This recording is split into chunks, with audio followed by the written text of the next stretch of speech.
네, 민선 7기 1주년을 맞아 7시 오늘 제주에서 마련한 연속 특별 대담. 어제 원희룡 지사에 이어 오늘은 김태석 도의회 의장을 스튜디오에 초대했습니다. 안녕하십니까? 안녕하십니까? 네, 저희 7시 오늘 제주 두 번째 와주셨습니다. 네, 맞습니다. 예, 감사합니다. 앞서 고맙습니다. 앞서 리포트 보셨죠? 예, 봤습니다. 네, KBS 여론조사 결과 예. 인상적인 활동을 펼친 도의원이 없다가 아까 45.3% 정도 절반 가까이 차지를 했고요. 도의회 성과에 대해서도 절반 가까이 잘 모르겠다고 답했습니다.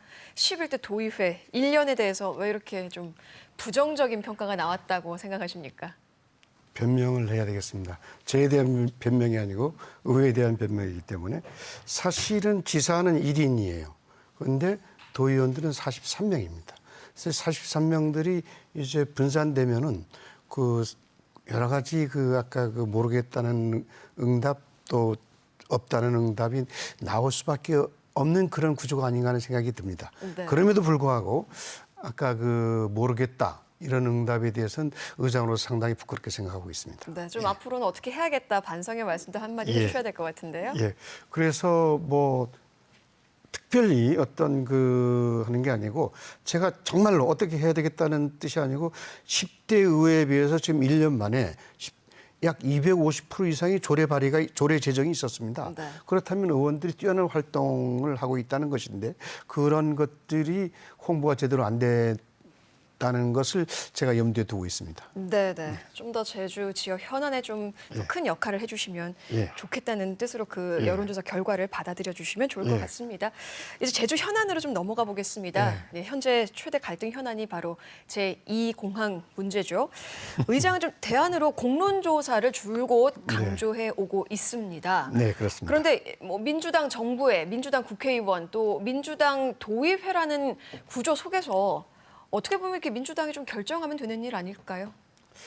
민주당의 결정이 의회에 한정돼 있기 때문에 이건 집행부가 해야 되는 일이거든요. 그리고 또 집행부가 이것을 우선적으로 해줘야 되는데 네. 집행부가 그것을 이제 찬성 위주로 가고 있지 않습니까? 제 원희룡 도지사가 네. 사실은 제2공항 건설을 한번 가만히 생각해 보면 그것은 선과 악의 문제가 아닙니다. 옳고 그름의 문제도 아니죠. 네. 그것은 개발과 보존이야 하는 어떤 가치의 문제입니다. 이런 가치가 서로 충돌할 때 책임 있는 정치, 책임 있는 행정을 하는 사람들이라면 그 가치를 어떻게 중재하고 하나로 모아가는 그 프로세싱, 그 과정을 더 중요시해야 될 건데 네. 지금 원희룡 지사께서 원사이드하게 지금 찬성 쪽으로 가고 있지 않습니까? 네. 그리고 공론조사는 명백한 반대를 하고 있고. 그러니까 그 공론조사를 명백히 반대하는 이유 중에 하나가 그 본인이 유튜브에서 전문가들이 결정해 놓은 것을 도민들이 공론조사로 결정할 수 없다고 네. 이야기하고 있잖아요. 그렇다면은 전문가들이 결정한 것에 대한 고통은 누가 받고 있습니까? 누가 받고 있죠? 도민들이 받고 있죠. 있죠. 그러면 도민들이 받고 있는 걸 전문가들이 책임질 수 있겠어요? 전문가들이 책임을 못 집니다. 네. 그럼 그걸 누가 해야 되냐? 정책이 해야 됩니다. 그 정책은 누가 하고 있느냐? 해야 되느냐? 지사나 의회가 공동으로 해야 되는 것이고 우선적으로 지사가 해야 되는 좀 거죠. 더 행동할 수 있는 방법은 없을까요? 의회에서 행동할 수 있는 방법은 사실 솔직히 말씀드린다면은 지금 모든 행정학자들이나 정치학자들이 얘기하는 건데 강 집행부 약 의회예요. 네. 의회는 어떤 의견을 제시하거나 그 의견에 대해서 수정을 요구할 수 있는데 그 집행할 수 있는 권한이 없습니다. 의회가. 그래서 의회가 어떤 무소불위 권한이 있는 것처럼 도민들이 이해하시는 분들도 계신데 그 모든 집행은 의회가 하는 겁니다. 그래서 이번 공론조사 문제도 의회 단독으로 할 수 있지 않느냐는 의견도 네. 상당히 많은데 그것은 의회가 할 수 있는 한계의 범위를 넘어서는 겁니다. 그래서 지금은 이제 목소리만 내고 있으신데 이걸 좀 법적으로 견제할 수 있는 장치를 만들 수 있지 않은가 하는 생각이 듭니다. 정부나 국회는 그렇다 치더라도 이 법적 권한을 좀 가지고 있으면 좋을 텐데 상임위에서 가결한 대로 보전지역 관리 조례를 개정하면 어떻게 보면 이 제2공항 에 대한 합법적인 권한을 좀 제주도에 가질 수 있잖아요. 이거를 왜 지난번에 상정을 보류하셨나요? 예, 잘못 받아들이게 되면 도민들이 보전적 관리 조례를 이제 제2공항 반대 프레임으로 받아들일까 봐서 네. 제가 상당히 신중하게 답변해야 되는데 보존지역 관리 조례는 분명히 말씀드리지만 제주 지역 도민들이 권리를 강화시키는 겁니다. 그런데 상임위에서 4대 3으로 이제 겨우 간신히 이제 통과됐지 않습니까? 네. 그렇다면은 이제 그 고시가 이제 10월 달에 이루어지면 그 10월 달 이전에만 이 조례가 통과되면 돼요. 네.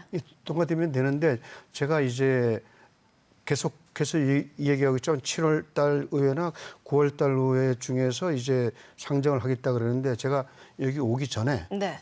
KBS 오기 전에 그 의사담당관실에다가 그 이번 본회의에 상정을 하라고 지시를 했습니다. 상정을 한다는 거죠? 예, 예. 그럼 지금 저희 KBS 오셔서 언론기관 중에는 처음으로 이걸 밝히신 거네요? 아, 그렇게 되는 것 같습니다. 네네. 그렇다면 뭐 그동안 좀 상정을 보류했다. 이건 좀 어느 정도 힘을 좀 가지고 이걸 하기 위한 전략이었다. 이렇게 봐도 될까요? 뭐 그거에 대해서는 노코멘트 하겠습니다. 네, 알겠습니다. 제가 그럼 한 가지만 더 불편한 질문을 예. 좀 드리겠습니다. 2012년 환경도시 위원장이었을 때 제주 신공항 건설을 촉구하는 그 대정부 건의안을 직접 예. 제안을 했죠. 그때는 예. 이제 강하게 신공항 건설을 추진을 했는데 예. 지금은 좀 이렇게 반대 입장에 자, 쓰신 이 공론 조사를 외치는 이유가 뭘까요? 자, 신공항 건설이라고 이야기하고 있는데 거기서 의원들이 그 주된 내용은 뭐냐면 공항 인프라 확충이었습니다. 기존 공항 확장이냐 아니면 신공항이냐 제2공항 건설이냐. 그래서 그거에 대한 것을 촉구했던 것이고 그다음에 그렇다고 그럼에도 불구하고 그것이 갖는 어떤 절차적 정당성을 훼손하는 그런 그 반민주적 절차를 우리가 원하는 건 아니잖아요. 네.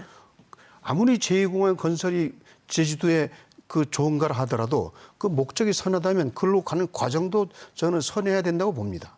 그렇기 때문에 우리가 9대 때 제가 환경도시 위원장 때 비록 그것을 촉구 결안을 냈다 하더라도 네. 그것은 공항 인프라 확충 차원에서 우리가 필요한 걸 인지한 것이고 그다음에 그 과정은 절차적으로 투명하고 네. 민주적이고 정당해야 된다는 그 원칙에는 변함이 없습니다. 그러니까 그 당시에는 공항 인프라 확충 차원에서는 일단 그렇죠. 의견을 낸 것이다. 예. 네. 인프라 확충 차원에서 그 인프라 확충할 때 도민들의 의견을 수렴하는 것은 민주사회에서 당연히 네. 있어야 될 과정입니다. 그 다음 과정이라는 예, 말씀이시죠. 예, 예. 네. 이렇게 이 공항 갈등을 보면서 제2의 강정 사태로 가지 않을까 우려들이 많습니다. 예, 경찰청이 이제 뒤늦게 제주 해군기지 건설 과정에서 인권 침해가 있었다고 이제 예, 예. 인정은 했죠. 이와 관련해서 제주도의회도 진상조사 결의안을 채택했습니다. 예, 예. 이 결의안 외에 좀 정부를 설득하기 위한 다른 보관이 좀 있을까요? 그 진상조사 결의안은 결국은 저도 지난번에 작년에 그 해군기지 그 사건에 대해서 그래서 의장으로서 공식적인 예. 사과를 했습니다만 진상조사 결의안은 또 하나 그 지금 그 KBS에서도 보도한 거 마찬가지로 사회협약기획위원회에서 그 은폐에 관한 것을 네. 보고 그 보도를 했는데 그것도 있고 여러 가지 차원에서 김경미 의원이 촉구 결의안을 대표 발의했는데 진상조사 없는 사과와 반성이 과연 어떤 의미가 있을까요? 덮어두고 사과를 한다면 무엇을 사과하는 거냐? 덮어두고 반성한다면 무엇을 반성하는 거냐? 이거에 대한 문제가 없잖아요. 네. 그렇다면은 결국 진상조사한 후에 네. 사과와 반성이 필요하다. 이런 차원에서 이제 한 것 같은데 이것은 아마도 제가 생각하기에는 이제 도에다가 촉구하는 의미가 더 강하지 않나. 저는 그런 생각을 하고 있어요. 네. 그 지난 5월 경찰청 인권침해 진상조사위가 보고서를 채택하기 3년 전에 그 아까도 그 말씀하셨지만 제주도 사회협약위원회가 이제 관련 보고서를 만들었는데 예, 사실상 예. 폐기를 했죠. 예. 여기에 대해서도 좀 명확하게 짚고 넘어가야 될 것 같은데요. 그러니까 저는 원희룡 지사가 어저께 그 기자간담회에서 은폐가 아니라고 이야기했는데 그 사회협약위원회 운영은 도민이 혈세를 들여서 하는 겁니다. 그 도민이 혈세를 들여서 그 보고서가 나왔는데 전체 회의에서 채택이 되지 않았다고 그 보고서를 도민에게 공개하지 않았다. 그것은 그걸 은폐라고 아니라고 한다면 할 말은 없는데 네. 저 개인적으로는 그것은 은폐죠. 공개를 안 했다? 공개를 안 하면 숨긴 건데 네. 뭐 숨긴 게 은폐가 아니고 뭐겠어요. 그러니까 부적 부적절하거나 이제 불공정한 행정상의 문제는 있었다. 명백한 은폐다. 그렇게 봐야죠. 그거는 아니 원희룡 지사 개인 돈을 한 것도 아니잖아요. 예. 응? 그 지주도민 혈세로 그 진상조사를 했고 거기에 대한 그 보고서까지 만들어졌는데 그것을 채택 안 했기 때문에 보고하지 못했다. 이것은 상당히 비상식적인 그 언어의 마술인 것 같은데 네, 저는 알겠습니다. 인정하지 못합니다. 네, 이제 비자림로 확장 공사에 대해서도 이야기하겠습니다. 의회 내부에서도 이 비자림로 확장 공사에 대해서 찬반 좀 의견이 분분하죠. 의장께서는 반대 입장인 걸로 알고 있습니다. 이 입장은 좀 아직도 유효하신가요? 반대 입장이 원론적으로 그것을 반대로 해석할 수 있겠습니다. 네. 제가 제 기억으로는 작년에 기억을 말살하는 정책, 이런 비인간적인 것을 정책으로 결정하는 것이 바람직하느냐. 이런 것은 이제는 지양해야 되지 않겠느냐는 차원에서 이제 제가 이야기를 했습니다. 즉, 인간에게서 기억을 말살해버리면 뭐가 남겠습니까? 아무것도 없어요. 네. 그렇다면 그 기억을 추억으로 남길 수 있는 그런 방법들이 있을 것인데 그거에 대한 어떤 논의 과정을 거치지 않았다. 이런 것을 제가 지적하고 싶었던 겁니다. 그럼 다시 한번 찬성 반대를 좀 명확하게 해주신다면 좀 약간 돌려가시는 것 같은데요? 아니요. 그거는 네. 이제 예를 들어서 제가 의장의 입장이기 때문에 네네. 분명히 말씀드리는데 의원이라면 내가 뭐 찬반에 대한 얘기를 하겠습니다. 네. 그런데 의장이기 때문에 더 신중하게 접근합니다. 네네. 그럼 뭐 말이 내용을 알 거 아니에요. 제가 네. 이야기한 것은 그것은 이제 그러한 정책을 하는데 신중해야 된다는 것은 네. 그 지역 주민들, 도민들의 의견 그리고 이것이 분명히 받아들여야 되는 것이고 저 개인적인 이야기를 한마디 더 한다면 제주도는 산업도시가 아니잖아요. 네. 힐링의 섬, 뭐 휴양의 섬 이런 식으로 가야 되고 궁극적으로 슬로우 아일랜드로 가야 되는데 거기서부터 김영까지 거기서부터 저 성산포까지 빨리 가야 10분입니다. 네. 굳이 그렇게 빠른 길을 만들 이유가 없다. 그렇게까지 네. 과연 그런 기억을 말살하면서까지 빠른 길을 만들 필요는 있겠느냐 하는 것이 제 개인적인 의견이에요. 어제 이제 저희 대담에 원지사가 출연을 했죠. 거기에 예. 대해서 환경청 결론에 따르겠다는 이제 원론적인 입장만 밝혔습니다. 이걸 이제 공사에 대해서 좀 갈등을 어떻게 좀 봉합을 하고 의견을 모아나가야 될 텐데 여기에 대한 좀 대안이 있으실까요? 환경청뿐만 아니라 오늘 문화재청에서도 네, 네. 공사 보류하라고 네. 이제 이야기가 나왔던 것 같은데 이것은 극히 원론적인 대답입니다. 지역 주민들이 참여를 통한 또 소통과 참여를 통해서 정책을 결정해 나가는 것. 이것밖에 갈등의 소지를 없앨 수 있는 게 그밖에 없잖아요. 네. 예. 도민의 이야기를 더 들어야겠죠. 그렇죠. 예, 예. 네. 의장 당선 후에 그 의회 본연의 역할인 견제와 감시를 또 강조해오고 있습니다. 그 때문에 대규모 개발 사업에 대한 행정사무 조사가 또 주목을 받고 있죠. 전현직 지사들이 다 출석을 안겠다는 입장이고 지난달에 핵심 증인들이 다 불출석을 했습니다. 앞으로 이거 제대로 조사를 할 수 있을까요? 예, 그 증인 선정에 있어가지고 문제가 있다고 제가 지적하고 싶은 게 아니고 이번에 그것 때문에 15일 날로 연기가 됐습니다. 네. 15일 날로 연기가 됐는데 저 개인적으로는 현직 지사는 참여를 하겠다는 그 의사표시를 했어야죠. 네. 그 전직 지사야 이제 차치해 두고서라도 그런 부분에서 상당히 유감스럽게 생각하고 저는 행정사무조사가 이제 어떤 파헤쳐서 하는 그런 뭔가를 처벌하기 위한 그런 조사라기보다는 네. 재발 방지를 위한 어떤 컨설팅형 미래지향적 그 행정사무조사가 되기를 저는 원하고 있습니다. 네. 그렇다고 해서 물론 명백하게 어떤 범죄 행위가 나왔는데 그걸 처벌하지 말자는 뜻은 아니에요. 그 행정이라는 게 네. 재량 행위가 있기 때문에 그래서 그런 부분에서 그 재량 행위를 우리가 이제는 확실히 규제할 필요가 있지 않겠느냐. 네. 이번 행정 신화역성공원에서 그런 문제가 나왔기 때문에 그래서 그런 부분에 대해서는 지금 앞으로 이상봉 행조위원장께서 잘 하실 거로 내가 보고 있는데 네. 믿어야 되지 않겠습니까? 네, 믿어보시죠. 이번에는 카지노 관련해서 이제 질문을 네, 드리겠습니다. 네. 지난달 도의회 문광위가 카지노 대형화를 차단하기 위해 영업장 이전을 엄격히 맞습니다. 제한하는 조례안을 예. 보류했죠. 예. 의장께서는 평소 이 세수 확대를 위해서 카지노 규모화에 찬성하는 입장으로 알고 있는데 앞으로 이 조례를 좀 어떻게 처리해야 된다고 보시나요? 이건 저 전적으로 개인적인 답변을 하겠습니다. 네. 그 의회 입법 고문들 사이에서도 지금 두 분이 계신데 그 두 분들이 상위법에 위반이 없다, 상위법에 위반이 있다고 그 50대 50입니다. 다음에 네. 또 제가 개인적으로 이제 그 변호사 한 분을 해서 했는데 그분들은 이제 상위법에 위반이 있다. 네. 이렇게 이야기를 하고 있습니다. 즉 뭐냐면 과잉금지 원칙이라든지 법률 유보의 원칙에 어긋난다고 얘기를 하고 있어요. 저는 그런 법률적인 문제를 얘기하고 싶지 않습니다. 제가 이야기하고 싶은 것은 의장으로서 사회적 파장을 어떻게 감당해 나갈 것이냐는 네. 거죠. 예를 들어서 지금 그 드림타워가 한 1조 2, 3천억 정도를 투자해서 그 회사가 거의 올인하다시피 하고 있습니다. 그 드림타워에다가. 네. 근데 그 시티 그 복합 리조트의 핵심 사업은 뭡니까? 카지노 아닙니까? 그러면 그 카지노를 그 핵심 사업을 도의회가 조례로 규정해서 그것을 못하게 하는 것이 과연 맞느냐? 네. 이것이 첫 번째 의문이고, 다음 두 번째는 지금 지금 본사도 지금 그 제주도로 이제 이전 계획을 갖고 있고 고용도 한 3천 명 지금 고용 인원도 발표했는데 그랬을 때 카지노를 못하게 함으로 인해서 그 드림타워 클로징 됐을 때 그 네. 사회적 파장을 의회가 감당할 수 있겠느냐? 또 그것이 과연 의원들이 해야 될 일이냐? 네. 이런 부분에서 상당한 의문을 갖고 있어요. 그 사회적 파장은 오롯이 의회가 책임져야 됩니다.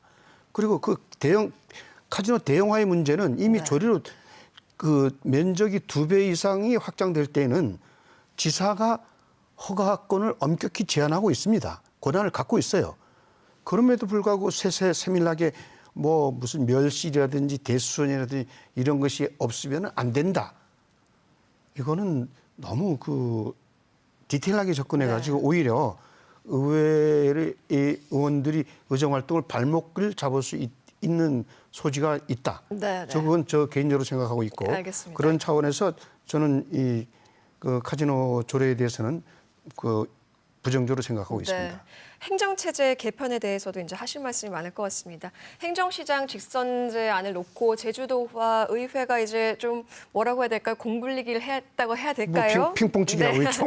결국에 이제 정부에 제출이 됐습니다. 예. 행정시장 직선제가 정말 이게 대안일까요? 정부의 자치분권안에 따르면 선택지가 굉장히 이제 다양한데 예. 여기에 대해서 좀 원점으로 돌아가서 재검토할 의사는 없는 건가요? 뭐 이미 결론이 났기 때문에 검토할 수는 없습니다. 행정은 뭐 빽할 검토할 수는 수 없고, 네. 그다음에 정치는 현실입니다. 그 현실에 바탕을 둬야 되는 것이고 네. 그리고 또 우리도 뭐 기초자치단체를 부활하는 걸 반대하는 건 아닙니다. 네. 근데 현실적으로 이제 과거에 2003년도에 행정체제 개편을 했을 때 의회가 네. 통과시켜 줬는데 예. 다시 또 그거를 부정하는 행위를 의회가 할 수 있겠느냐는 게 저희들이 현실적인 생각이었어요. 네네. 그래서 그렇다면은 가장 현실적인 그나마 지금이 현재의 제왕적 도지사를 견제하고 할 수 있는 게 기초자치단체만큼은 못하지만 네. 행정시장을 직선으로 하면서 그 임명직 시장 2년짜리 네. 임명직 시장보다는 그래도 지사를 견제할 수 있고 다음에 또 거기에다가 조례에다가 행정시장 직선제의 권한을 명시하고 다음에 그 기초의회 성격을 거기에 부여하면은 저는 뭐 완벽하지는 않지만 그래도 좀 가깝게 접근할 수 있다 그런 생각입니다. 네. 벌써 이렇게 이제 마무리할 시간이 다가왔습니다. 그렇습니까? 네. 예. 11대 도의회 임기가 앞으로 3년이 남았습니다. 딱 3년 남았습니다. 네. 예. 앞으로 이제 어떤 과제를 좀 핵심적으로 추진해야 한다고 보시나요? 어쨌거나 지금 현재 당면하고 있는 문제는 제공안 갈등 문제고 그다음에 지금 뭐 송악산 문제라든지 아니면 2호 뭐 관광결 문제라든지 산적한 현안들이 갈등을 유발하는 현안들이 많습니다. 그리고 또 이제 그 쓰레기 문제라든지 특히 하수 처리 문제, 그다음 교통 주택 문제 이런 네. 부분들을 도와 끊임없이 한번 상의하면서 그 도민들에게 어떤 희망을 주는 그런 의회로 거듭나고 싶습니다. 네, 도와 이제 끊임없이 상의를 하겠다고 했는데 도와 좀 도의회가 유기적이지 않다라는 그런 비판도 있죠. 그거는 네. 이제 저는 열려 있습니다. 저는 열려 있고 네. 도가 그 이 재공학 문제의 공론조사 부분 이런 부분에 대해서 좀 닫힌 마음을 갖지 말고 열린 마음으로 가졌으면 좋겠습니다. 네, KBS 여론조사에서 이제 도민들이 11대 도의회 가장 미흡한 부분으로 이제 도민과의 소통을 꼽기도 했는데요. 예. 이 부분에 대해서도 다시 한번 좀 깊이 생각해 주시고요. 제주 도의회가 도민을 대표하는 미니 기관이 될 수 있도록 앞으로 더 애써 주시기 바랍니다. 예, 고맙습니다. 고맙습니다.